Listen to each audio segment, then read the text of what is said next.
पहले दीदी जब हमारा बच्चा भरा है तो जो हमें सास रही हैं और ननंद रही हैं वही कब कहीं की का बकरी दूध या शहद पिया दियो, हमें बच्चा पिया दी। तो वही के बाद जब कहीं की पंडित से बिचरवावा जात है कि तीसरे दिन या चौथे दिन दूध पियाओ, भैया 3-4 दिन तो हमारा बच्चा ऊपर एक दूध पी सी हवे। और वही के बाद जब हमारा दूध पीन तो बच्चा हमारा दूध है नहीं पियत रहा। हम कहा पता नहीं कैसे का होगा हुआ बच्चा, फिर हमारा खत्म होगा, नहीं जानकारी रही। अरे बाप। और वही के बाद अब हम जब से समूह जुड़े हैं तो अब सब हमें जो समूह सखी हुई स्वास्थ्य सखी बहनी है सब बताएं हमसे कि जब तुम्हारा बच्चा हुआ तो ऊपर का दूध न पियाए।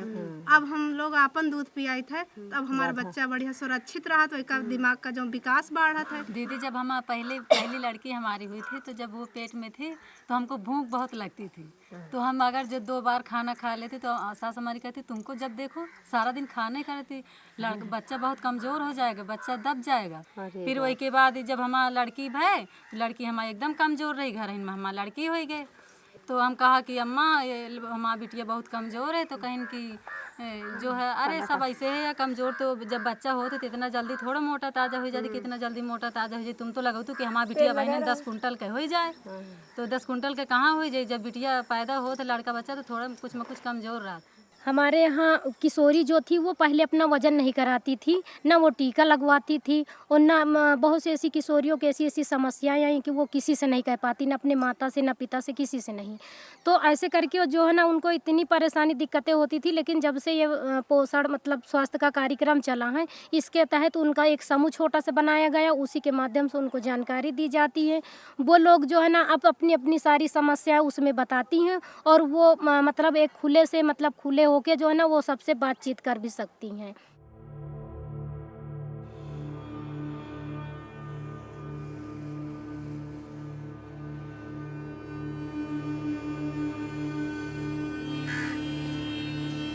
दस हज़ारों में से 51 माताएं प्रेगनेंसी और डिलीवरी का कॉम्प्लिकेशन से मर जाती थी। वैसा ही 1000 जो जीवित जन्म बच्चे हैं उनमें से 71 बच्चे 1 साल के अंदर में ही मर जाते थे। उनमें आधा से ज़्यादा बच्चे कुपोषित के कारण से मर जाते थे।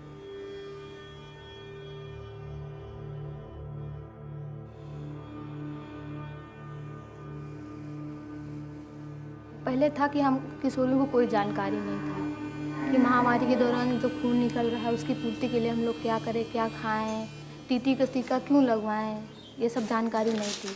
तो हमारे यहाँ कार्यक्रम चला पोषण के बारे में, तो हम लोगों को बताया गया कि किशोरियों को आयरन की गोली खिलानी चाहिए, कि उनको इसलिए खिलाना है कि जो महामारी के समय उनके शरीर से खून निकल रहा है उसकी पूर्ति के लिए। तो हम लोगों ने बताया, हमारे यहाँ किशोरियाँ कर भी रही हैं, हम लोग उनको सप्ताह में एक आयरन की गोली दे रहे हैं, और हमारे यहाँ जो आंगनबाड़ी के यहाँ पोषण आहार मिल रहा है वो भी हमारे यहाँ किशोरियाँ खा रही हैं, और उनको हम लोग टीटी का टीका भी लगवा रहे हैं साल में 2 बार। अब है क्या है, बहनें अब हमारी इतनी होशियार हो गई हैं, जब आती हैं वजन कराने तो वृद्ध निगरानी का चार्ट भी भरवाती हैं कि हमारा बच्चा किस ग्रेड में है, हमारा बच्चा मतलब लाल में है कि हरा में है कि मतलब पीले में है। अब हमारे यहाँ के बच्चे अब वजन भी महिलाएं करवाती हैं और बच्चे भी स्वस्थ हैं।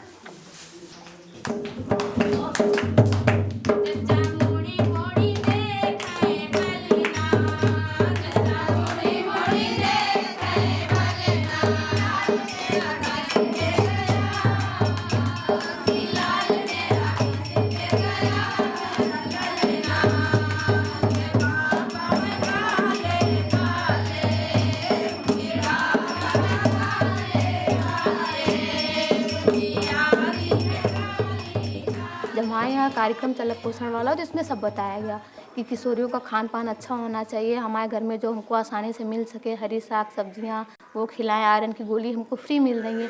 पहले था कि लोग खाती नहीं थी, हमारे लिए सरकार इतनी सुविधा दे रही है तो हम अपना हक अधिकार लें। हम लोग अगर अभी से स्वस्थ रहेंगे तो एक किशोरी स्वस्थ बच्चे का जन्म दे सकती है। हमारा लोगों का आज मीटिंग का मेन उद्देश्य क्या है, पोषण, यानी कि गर्भवती का खान पान और बच्चे का खान पान और साथ में किशोरियों का खान पान के साथ साथ में अगर हम टीका नहीं समय से लगवा रहे हैं तो उससे भी हमारा क्या है, एक बीमारी का, संक्रमण का, हर चीज के बारे में खतरे के नजदीक रहता है बच्चा, तो इसलिए बच्चे को सारे टीके लगवाने जरूरी है।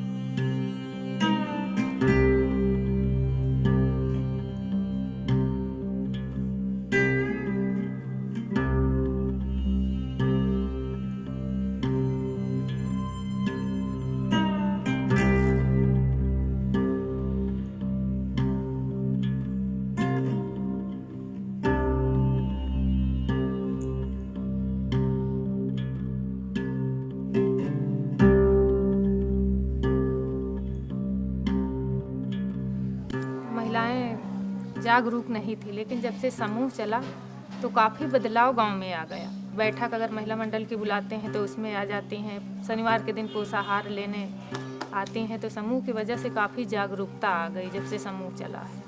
न जानकारी की वजह से हमारा पहला बच्चा ख़त्म हो गया है, तो इसीलिए हम संकल्प लिए हैं कि जितनी भी हमारे यहाँ ब्लॉक में गरीब महिलाएं छूटी हुई हैं, हम उनको जोड़ेंगे, यही कोशिश है। हमारी ये जिज्ञासा है कि जो हमारी माताएं मरती हैं, जो बच्चे मरते हैं, हम हमेशा कोशिश में लगे रहते हैं कि एक भी बच्चा न मरने पाए, एक भी माँ न मरने पाए।